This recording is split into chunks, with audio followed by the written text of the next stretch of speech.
Здравствуйте, друзья!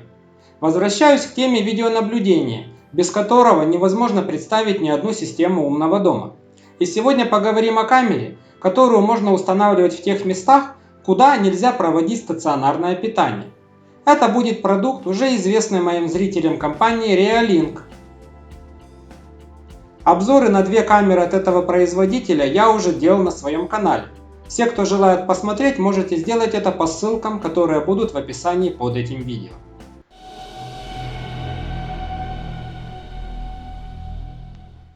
В моем распоряжении оказался комплект, состоящий из камеры Realink Argus 2 и внешней солнечной панели для подзарядки аккумулятора камеры. Коробки выполнены в одном стиле, в дорого выглядящей черной гамме с фотографиями содержимого. И камера, и панель имеют собственную упаковку. На коробках содержится краткая информация о возможностях камеры, требованиях к программному обеспечению и особенностях работы. На коробке с солнечной панелью указана совместимость с камерами. На данный момент в модельном ряду есть 4 варианта камер, которые могут работать с солнечной панелью. В коробке нас ожидает картонный пакет с документацией и пионерским девизом «Будь готов». Хочется ответить «Всегда готов». Под ним в удобной противоударной упаковке находится герой обзора IP-камера Realink Argus 2. Думаю, что за целость содержимого при пересылке беспокоиться не стоит. К камере полагается два варианта креплений. Оба могут крепиться к поверхности при помощи саморезов. Одно имеет магнитную основу, другое более классическое, штативного типа. Кроме этого имеется два комплекта саморезов для каждого из креплений. Ремень для крепления на деревья и столбы, веревочка для переноски и кабель для зарядки. Вот так выглядит полный комплект. Кроме перечисленного, есть еще резиновый дождевик для камеры, что явно улучшит ее водозащитные возможности. В черном конверте оказалась инструкция, наклейка предупреждения о видеосъемке и удобные наклейки-шаблоны для разметки отверстий для креплений. В коробке с солнечной панелью вверху также находится конверт с документацией, дополнительно выполняя защитные функции. По периметру солнечная панель защищена пластиковым держателем, а сама поверхность мягкой вкладкой. Дошло все в целости и сохранности. В конверте имеются аж целых две книжки инструкций на 5 языках и еще одна наклейка предупреждения и шаблон разметка для крепления. Полный комплект выглядит так: панель с держателем и кабелем длиной 4 метра, комплект документации и наклейки. Камера имеет яйцеобразную форму, большая часть корпуса белого цвета, фронтальная часть черная. Нижняя часть корпуса магнитная и может использоваться совместно с компактным магнитным креплением, позволяющим поворачивать ее в широком диапазоне углов. Все разъемы на корпусе прикрыты резиновыми заглушками. Данная модель камеры может использоваться снаружи при диапазоне температур от минус 10 до плюс 50 градусов, в том числе и под дождем. На фронтальной части находится объектив с углом обзора в 130 градусов, прямо над ним датчик освещения. По бокам 6 инфракрасных светодиодов с дальностью подсветки до 9 метров. Под ним светодиод активности, микрофон, датчик движения и динамик.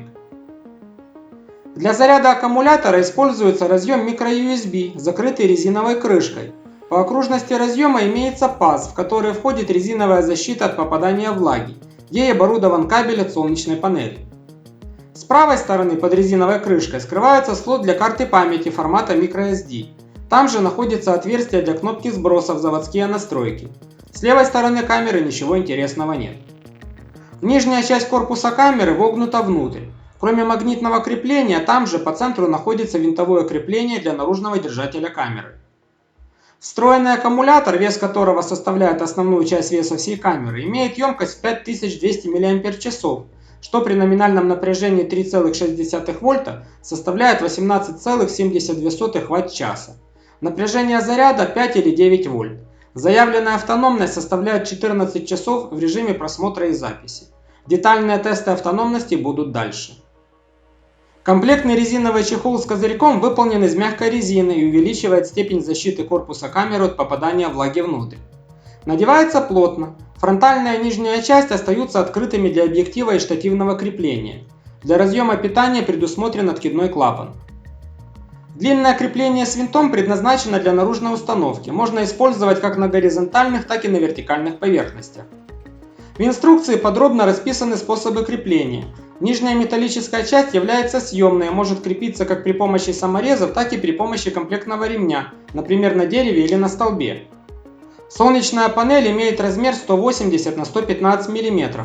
Габаритным размерам еще стоит добавить по 5 мм толщины корпуса с каждой стороны. Панель крепится при помощи комплектной стойки держателя, при этом угол наклона панели регулируемый.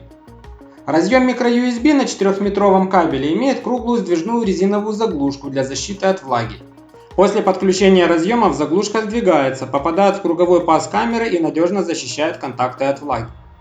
А вот и весь комплект: камера плюс солнечная панель. Время приступать к подключению в приложение. Приложение Reolink нужно скачать с маркета или Apple Store и зарегистрироваться в нем. У меня уже есть две камеры, поэтому я просто его запускаю и нажимаю «Добавить камеру». После этого нужно отсканировать наклеенный на корпусе штрих-код и выбрать вариант подключения к Wi-Fi или к уже настроенной камере. При выборе первого варианта приложение генерирует QR-код. QR-код с экрана смартфона нужно дать считать камере. Как по мне, довольно удобный способ и уже многократно опробованный на камерах Xiaomi. После этого начнется процесс подключения к сети.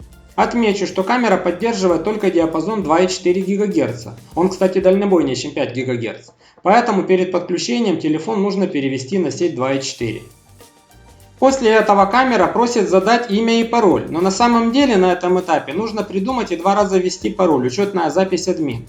После этого нужно задать имя камеры и при необходимости установить параметры перехода на зимнее время. Особенностью аккумуляторной камеры является то, что она активируется по обнаружению движения, причем не в кадре, как у других камер, а по датчику движения. И по инициализации через приложение. Все остальное время камера переходит в режим энергосбережения. О мерах предосторожности сообщает приложение на русском языке, после чего стартует окно предпросмотра. В отличие от камер со стационарным питанием, у этой камеры на картинке предпросмотра на главном меню отображается уровень заряда батареи и ее статус: автономное питание, зарядка от сети и зарядка от солнечной батареи.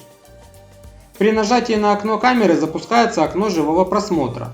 Можно выбрать плавный поток, более скоростной, но менее качественный, или поток с максимальным разрешением камеры 1080p. Если у вас несколько камер, можно выбрать режим мультиэкрана, где будет отображаться до 4 камер.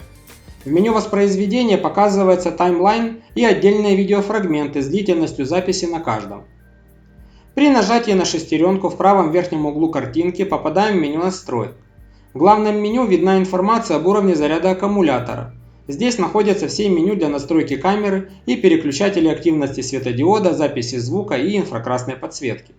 В меню аккумулятора, кроме уровня заряда и его статуса, можно включить опцию расчета расхода его заряда. Меню настроек изображения. Здесь его можно перевернуть для камер, установленных вверх ногами. Можно настроить отображение имени камеры и текущего времени, включить опции антиблики день-ночь. Здесь же выбирается качество изображения для основного и быстрого режима. В основном режиме можно выбрать качество 720 или 1080p, частоту кадров от 2 до 15 в секунду и битрейт от 256 до 2048 килобит. В меню датчика движения его можно включить или отключить, если не нужна запись, а уведомления об обнаружении движения включаются в основном меню камеры. При включенном датчике движения можно настроить расписание его работы и чувствительность. Запись роликов на карту памяти включается в одноименном меню. Здесь же есть опция расширения записи, при активации которой запись продолжается еще какое-то время после отсутствия события. Кстати, в стационарных моделях, активных все время, есть опция предзаписи, когда на карту сохраняется время и перед событием. Имеется опция звукового сигнала. При активации он срабатывает, когда обнаруживается движение. Можно использовать сирену по умолчанию, а можно записать свой звук до 5 секунд. Как по мне, тут очень не хватает расписания. Если камера постоянно находится в зоне приема Wi-Fi, то можно настроить email-уведомления, в том числе и с прикрепленным изображением. Это единственный метод получения изображения, кроме приложений и программы, так как аккумуляторные камеры Reolink не поддерживают общие протоколы передачи данных типа RTSP или OnVIF. В последнем меню имеются опции по изменению пароля, данных о хранилище памяти, обновления прошивки, установки даты и времени, перезагрузки и сброса настроек камеры. Аналогично стационарным версиям, Argus 2 может работать и с приложением для персонального компьютера. Для этого нужно добавить камеру и выбрать ее из списка. На ее строке не отображается IP-адрес и порт, как для стационарных моделей, только идентификатор. После подключения окно просмотра с нее добавляется в общий список. В отличие от стационарных камер, которые подключаются автоматически при запуске камеры, к аккумуляторной нужно подключаться вручную. Во избежание разряда аккумулятора приложение будет периодически показывать предупреждение, и если не подтвердить продолжение просмотра, камера перейдет в энергоэффективный режим. Здесь дублируются все настройки из мобильного приложения, единственное отличие: за компьютером это просто удобнее. Можно узнать IP-адрес камеры, выполнить обновление ПО и сбросить к заводским настройкам, настроить параметры отображения картинки с камеры, разрешение и битрейт, настроить отправку на почту, добавить пользователей и все остальное. Главное отличие заключается в более удобном скачивании записанных роликов. В меню воспроизведения выбираем окно нужной камеры и нажимаем на кнопку с дискетой в правом углу. После этого получаем доступ к перечню записанных роликов, где видно время начала и завершения записи и объем. Для испытания автономности я полностью зарядил аккумулятор камеры. Отключил от питания в 6:49 утра с уровнем 100%. Для активного теста я взял ее с собой на работу, по дороге проведя еще несколько дополнительных испытаний. Через 2 часа, из которых камера около часа находилась в рюкзаке и ничего не снимала, уровень заряда упал на 5%. В течение следующего часа еще на 5% при практически беспрерывной съемке.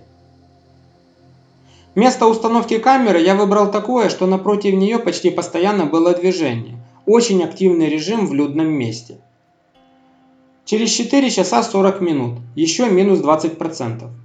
А в результате 12-часового теста, из которых камера беспрерывно писала в течение 10 часов, аккумулятор разрядился на 41%.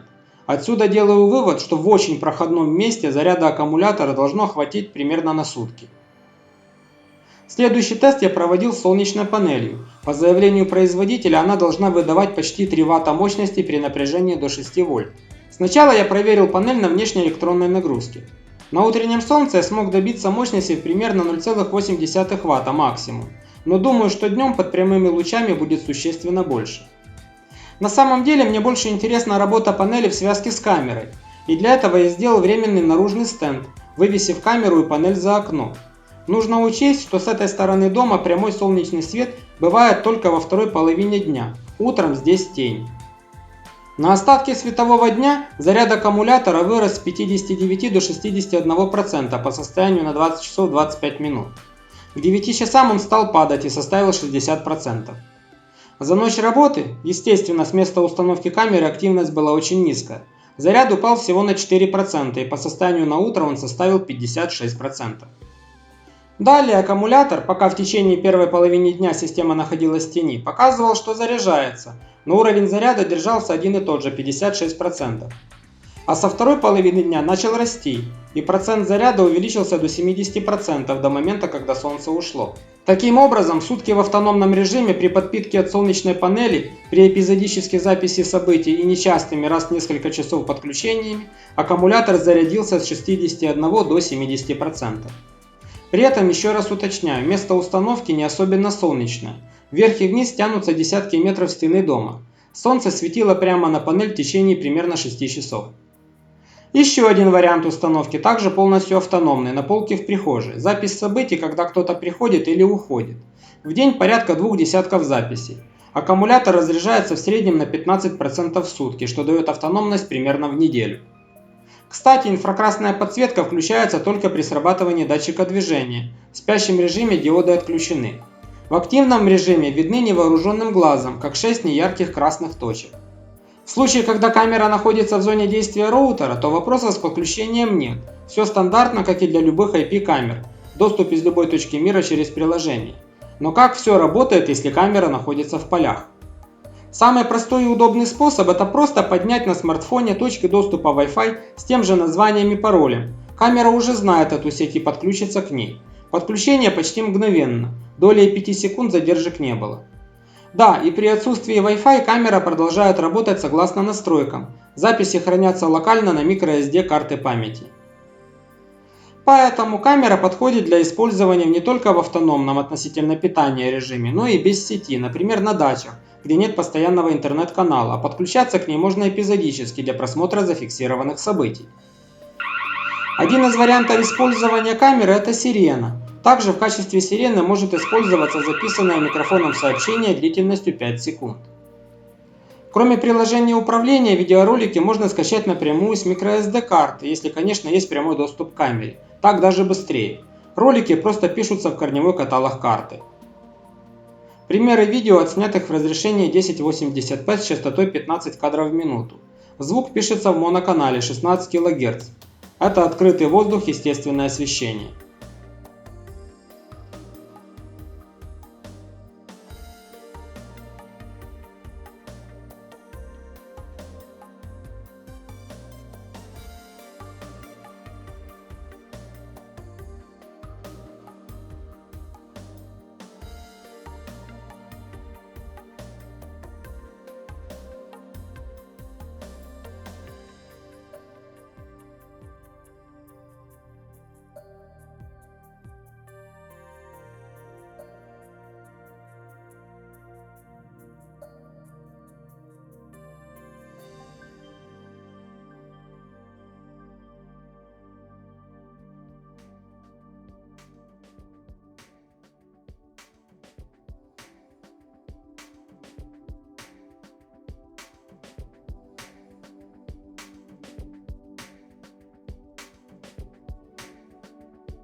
Искусственное освещение в помещении.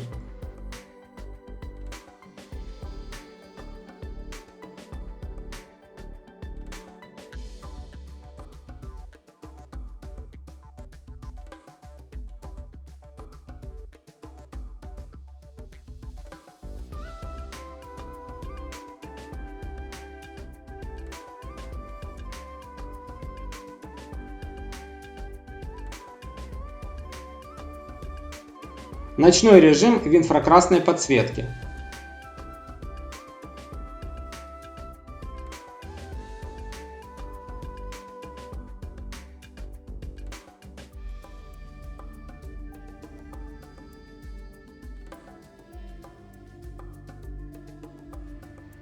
Reolink Argus 2 с солнечной панелью действительно автономная система видеонаблюдения, которая реально способна работать очень длительное время без внешнего питания, а при достаточно солнечной погоде и на постоянной основе. Отлично проработанный режим экономии энергии. Отдельный датчик движения, который позволяет не анализировать изменения картинки в кадре. Емкий аккумулятор и действительно эффективная солнечная панель. В первую очередь эта система будет полезна тем, кому нужно организовать наружную систему видеонаблюдения и при этом нет возможности организовать постоянное электропитание. На этом все. Если у вас остались вопросы, задавайте их в комментариях к этому видео. Если видео вам понравилось, ставьте лайки. Если вы не хотите пропускать новые видео, подписывайтесь на мой канал. Дальше будет еще интереснее. До новых встреч!